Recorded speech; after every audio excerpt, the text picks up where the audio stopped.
T'as vu le vent qu'il y a dehors là encore? Ça sert à rien, ça souffle. Mais détrompe-toi, aujourd'hui on peut en faire de l'électricité. Du vent? Ouais. Bah t'as vu tout ce qu'il y a, faut qu'on y aille là. Ah ben go! Ouais! Et même un manteau hein.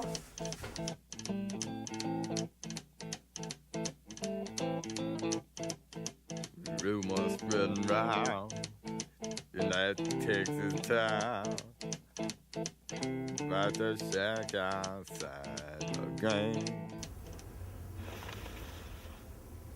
T'as vu Joe? J'en ai fait une éolienne.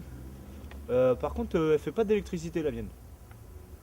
C'est normal Fred, il te manque une partie essentielle pour produire de l'électricité.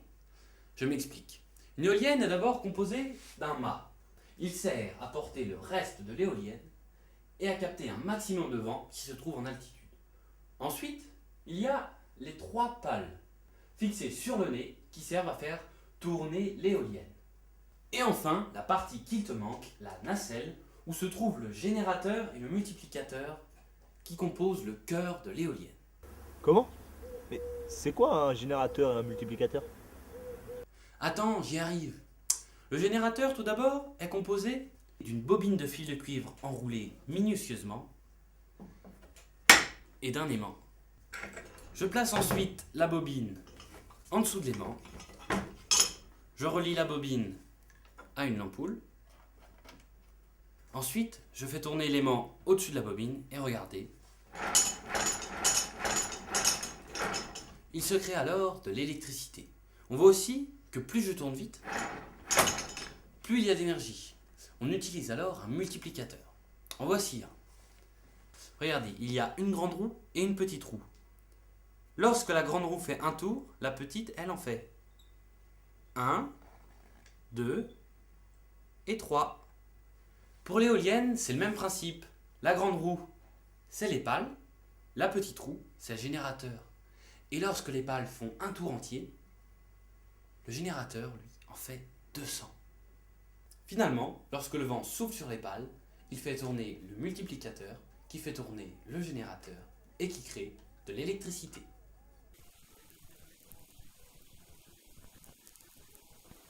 Ouh, je suis là. Ah tiens, regarde Joe. J'en ai trouvé une vraie éolienne. Alors une éolienne comme ça mesure 100 mètres de haut. C'est un peu comme un terrain de foot mais en l'air. Et c'est sans compter les pales. Elles font 40 mètres chacune. Au bout des pales, la vitesse, elle est de 180 km/h. Et voilà différents types d'éoliennes. La première éolienne, comme vous pouvez voir, c'est celle que l'on trouve chez nous, partout dans les plaines. On peut voir ici les anciennes éoliennes que l'on trouvait autrefois au Canada. On trouve aussi des champs d'éoliennes dans la mer, comme ce type d'éoliennes, les éoliennes offshore. Ou bien sous la mer, comme les hydroliennes qui tournent grâce à la force du courant. Ces éoliennes sont des projets, comme celle-ci sur un axe vertical sur la base d'un ballon gonflable qu'on élève dans les airs. Ce type d'éolienne à axe horizontal est un projet mené par des étudiants aux États-Unis qui vise à faire tourner ces éoliennes grâce au vent que délivrent les voitures en passant dessous. Ce type d'éolienne sous forme de turbine représente en fait les éoliennes nouvelle génération qui seront moins grosses.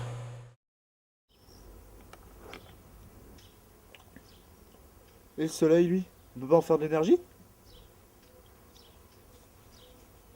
Eh bien, c'est un peu plus compliqué. Il nous faut des panneaux solaires. Lumière!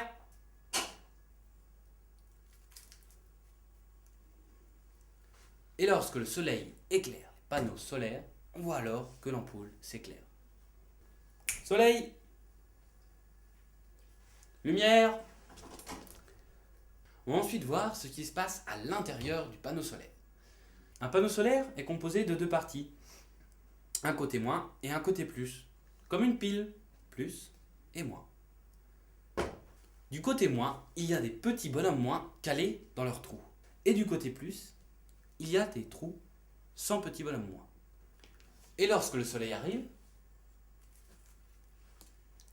il déloge les petits bonhommes moins de leurs trous, qui sont alors repoussés sur l'extrémité par la bande noire et rouge, un peu comme un aimant. Lorsque l'aimant s'approche du petit bonhomme moins, il se repousse. Et ensuite, lorsqu'on branche un fil sur le côté moins jusqu'au côté plus, les petits bonhommes moins passent à l'intérieur du fil.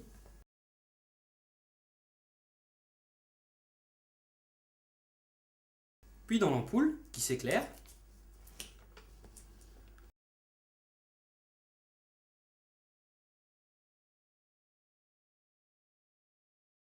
On voit que cela a créé de l'électricité. Tiens, regarde Joe, ici on a des panneaux solaires. Ça a été installé chez des particuliers, il y a 20 mètres carrés.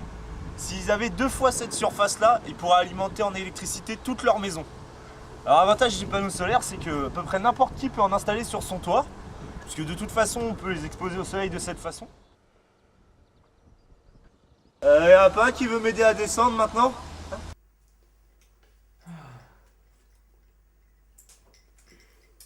Tu vois, c'est bien le vent et le soleil. Hein. On crée d'énergie sans dépenser d'énergie. C'est vrai. Même le vent, je commence à bien aimer finalement.